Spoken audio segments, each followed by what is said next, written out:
What I am pleased to be able to share with you today are some ideas that I and we think are important about developmental disability in the 21st century.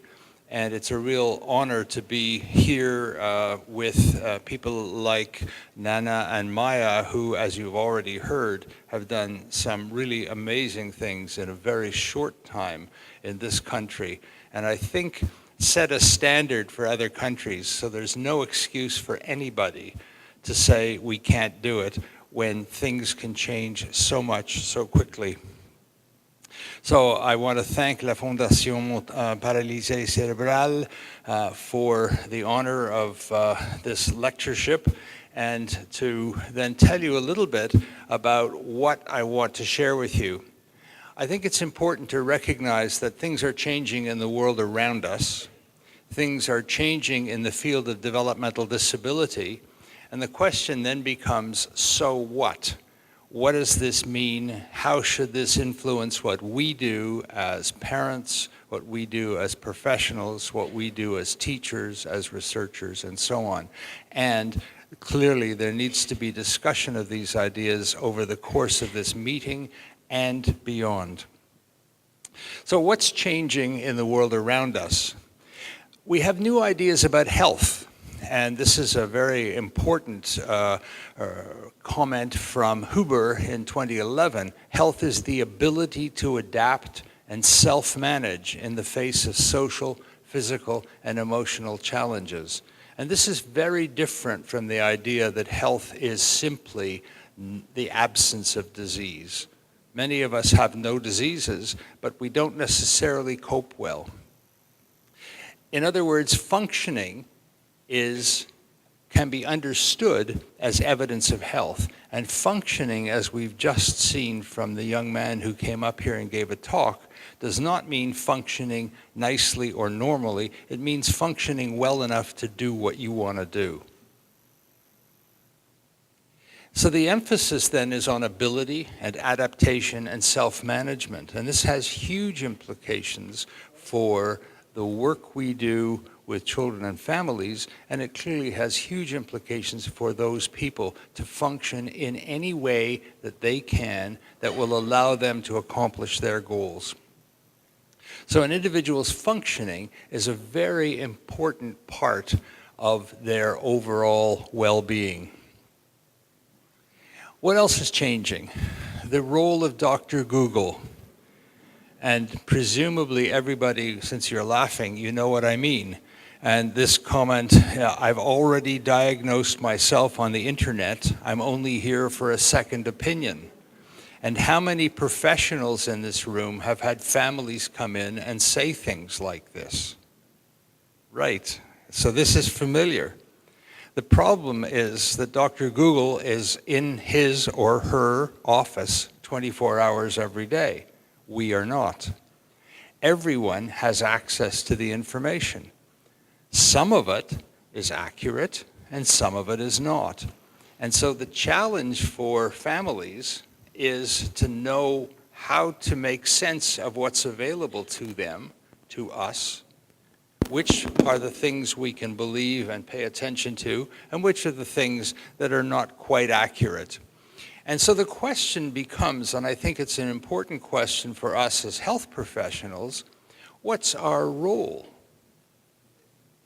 If people can have access to all the information on the web, if you Google, for example, cerebral palsy, you'll get about 42 million hits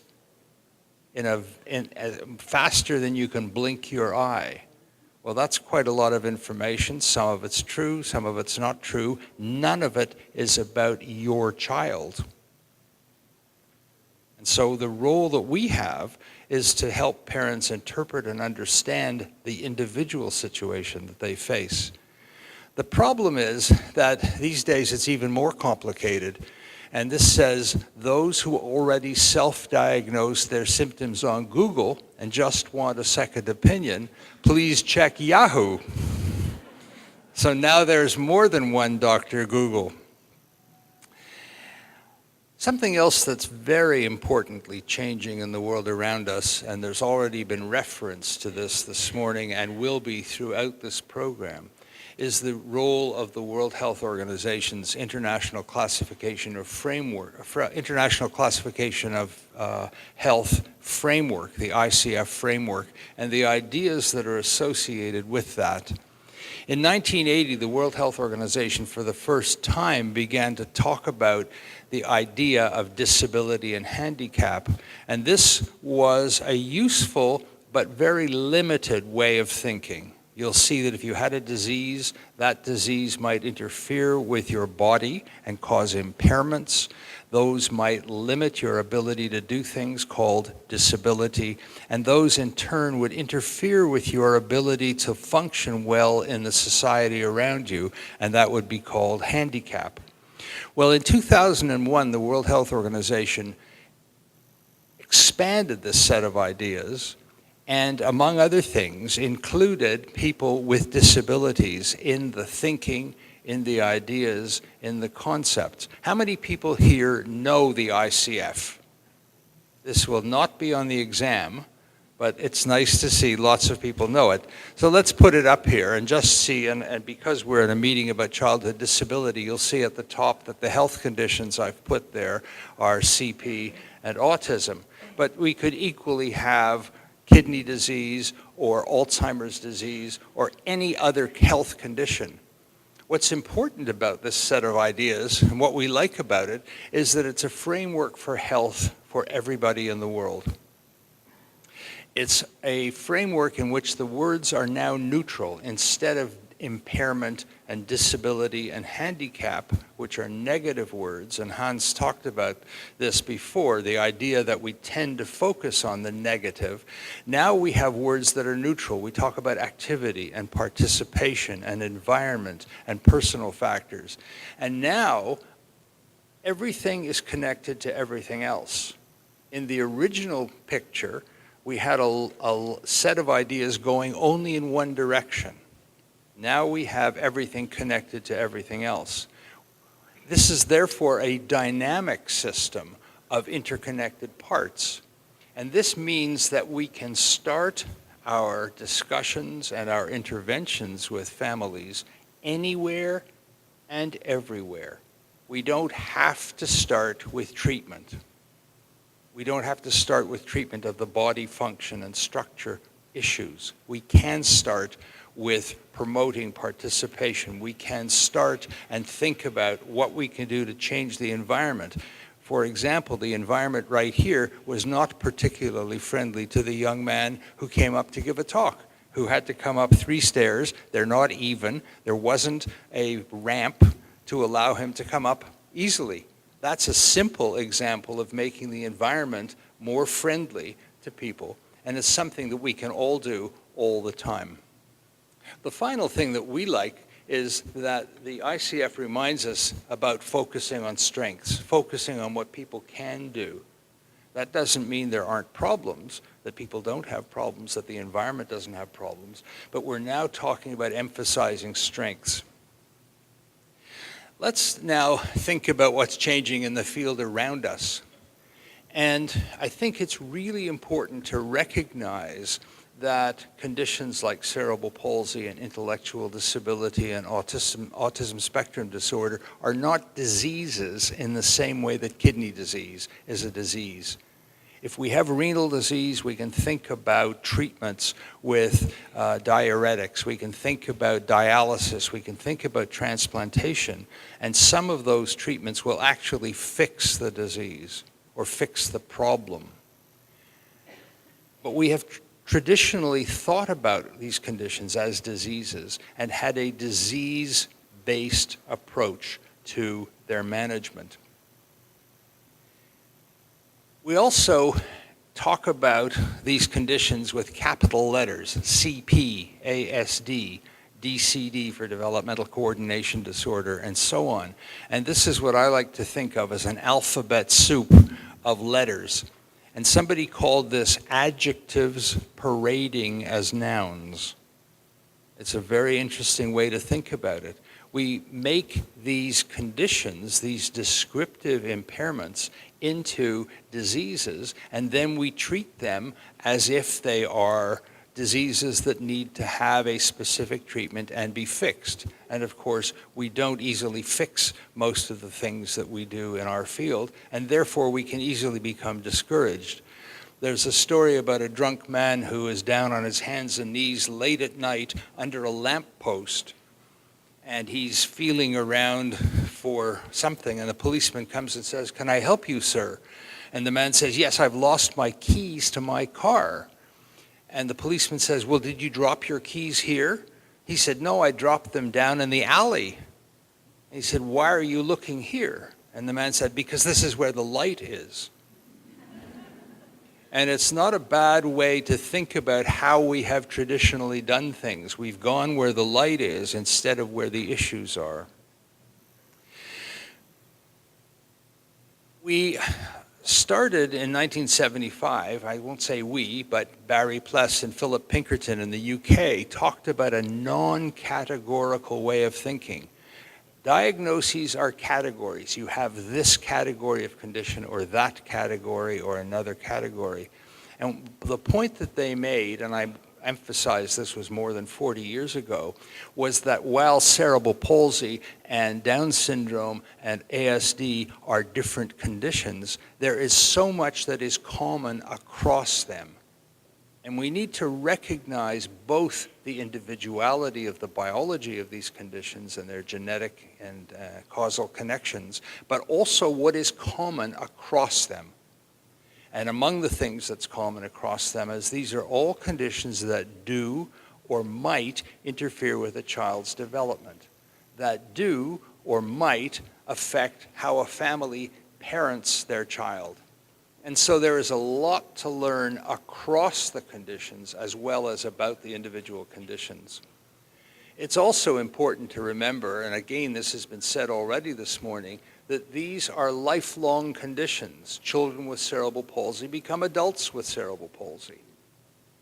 And because all of us in this room, or most of us in this room, work in childhood disability, we lose track of what happens to the young people we work with once they become teenagers, once they become young adults. They fall off the cliff. That's what families say.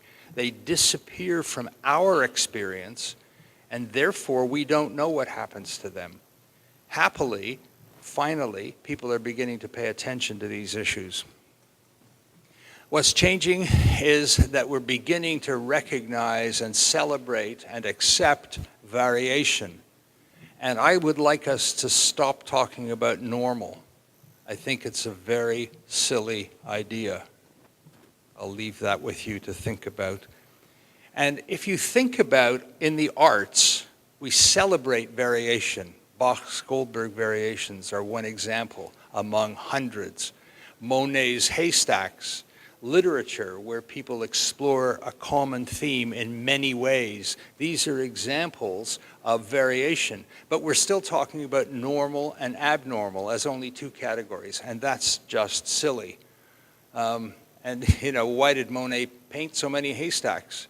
He wanted to explore variation in color, in light, and so on. And I leave that with you as an idea to consider. So if we bring these ideas together, we can turn the slides off. Okay, that's good.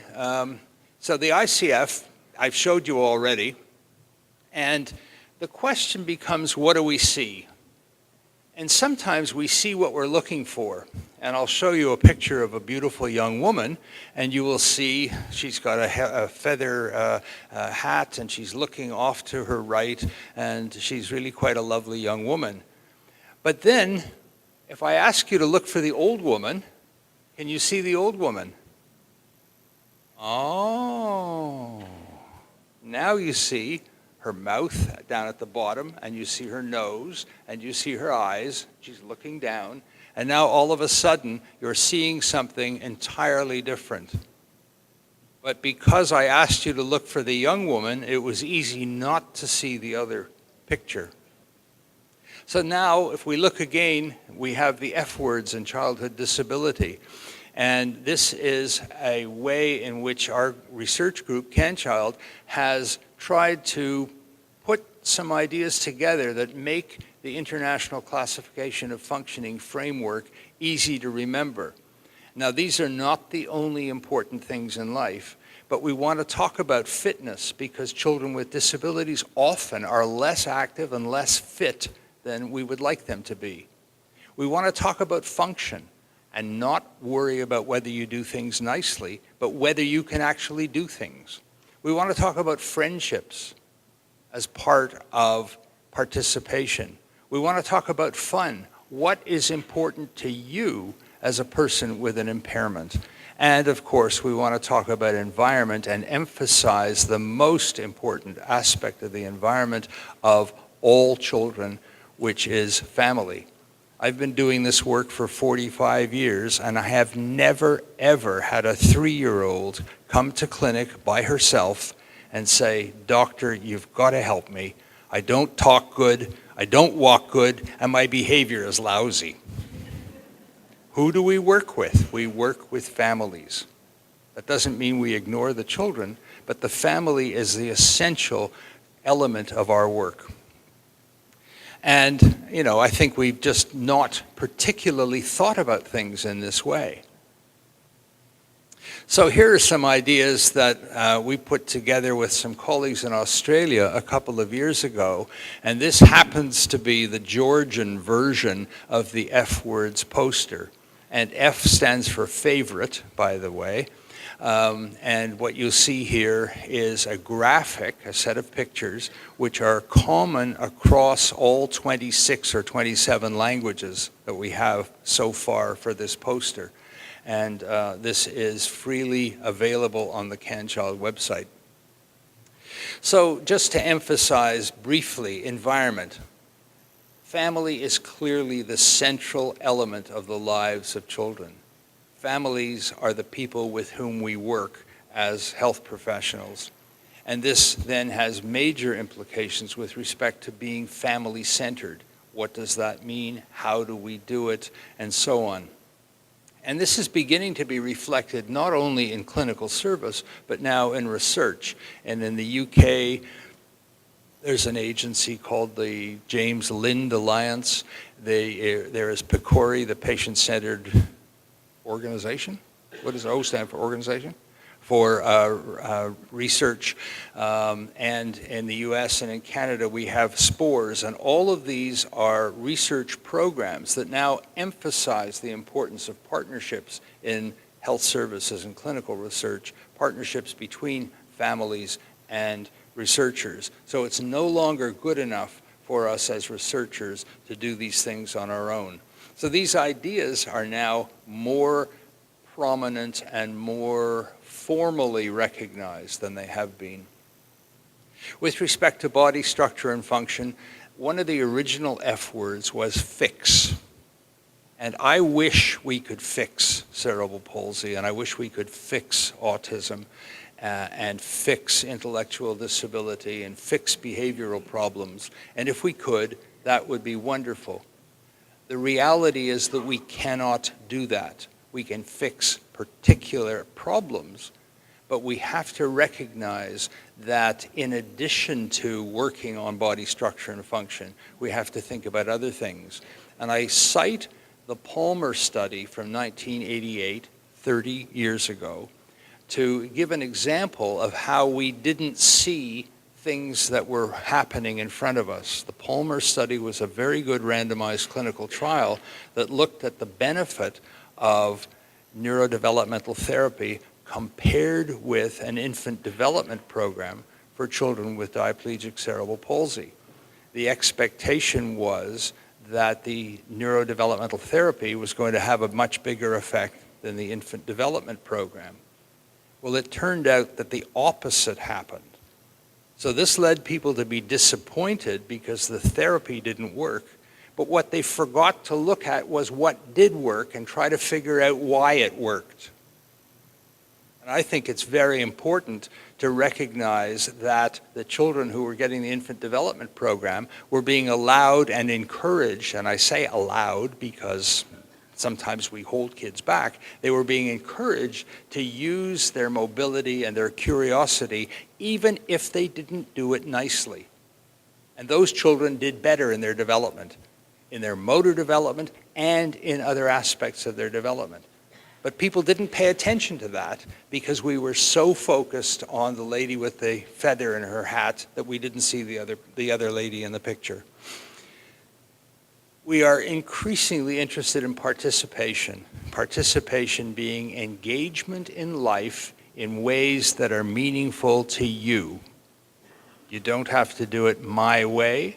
You don't have to do it as nicely or as poorly as I do. You have to do things, you have to be able to do things that are important to you. And it doesn't have to be normal participation. We are interested in, we all work in the field of developmental disability and then forget the first word. We forget about development.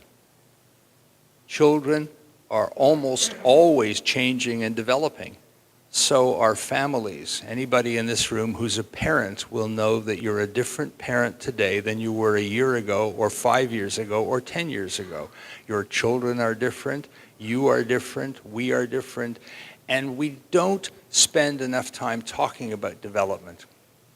And as you see at the bottom, I think we need to understand what are children's and families' goals and not impose our ideas about what we think is important to them without asking first. Again, the importance of activity, of functioning, of doing. And there's more and more evidence that being able to be active and doing things that are important have a tremendous impact on people's lives. And we've got a paper that's under review right now with some of my colleagues that has looked at this perception from young adults with cerebral palsy who talk about the importance of life experience. We cannot emphasize that too much. And so we need to pay attention not only to the biological and medical and therapy issues that people have, but also to their life experience and to encouraging and empowering them to do things their way. And to recognize that we may have the capacity at our best to do things, but we don't necessarily always perform as well as the capacity. Think about how we look at kids in the clinic. We don't ask them to walk around this room between the rows when they have cerebral palsy. We don't ask them to walk on a carpet that has a lot of friction.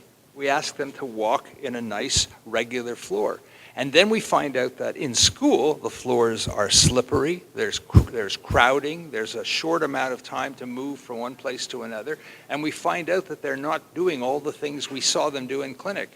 The difference between capacity and performance is important to understand, because then we can say, what is it that's limiting performance, and can we change that?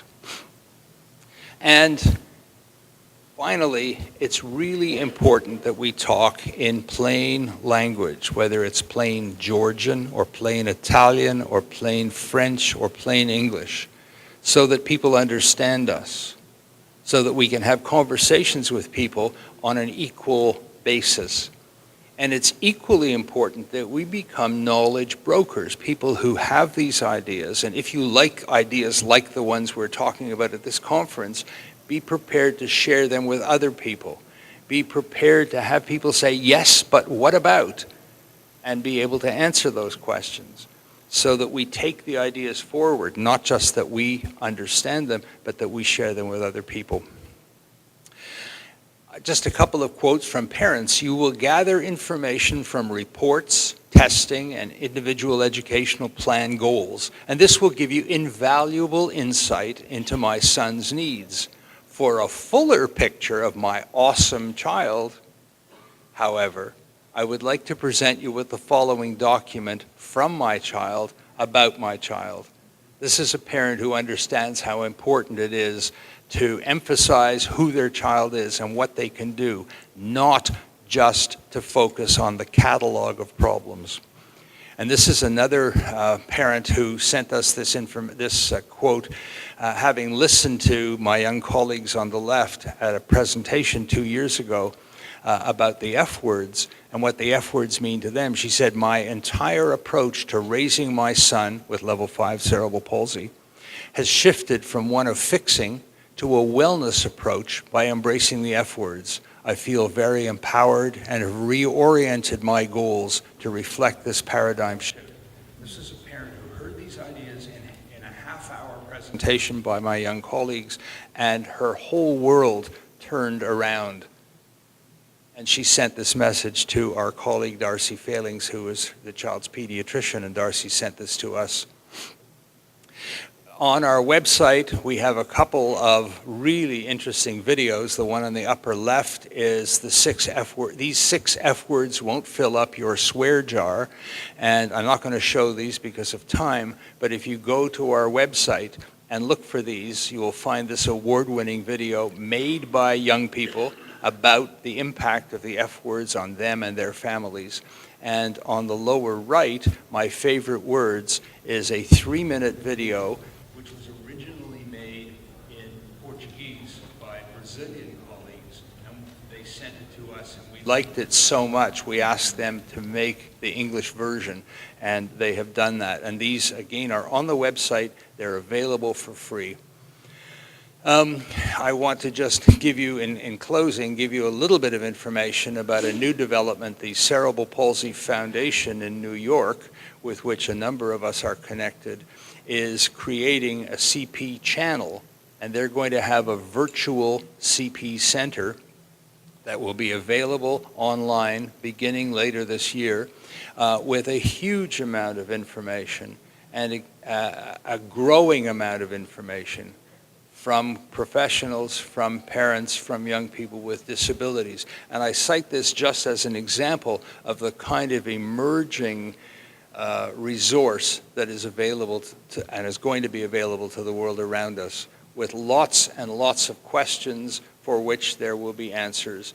And as people ask more questions, we will try to provide more answers. So I've tried to say 3 things. Talk about things that are changing in the world around us, things that are changing in the field of developmental disability, and how these ideas should influence us, should influence our field. I hope that these ideas will be useful. I hope this is an accurate translation of thank you. And my wife was worried that this might say something rude, but I went to Google to find this. We're all here for 2.5 days. There should be a lot of conversation with each other, certainly with me, challenging each other so that we understand these ideas. We have the yes, but questions, and hopefully this will be useful to everybody. Thank you again very much for the opportunity.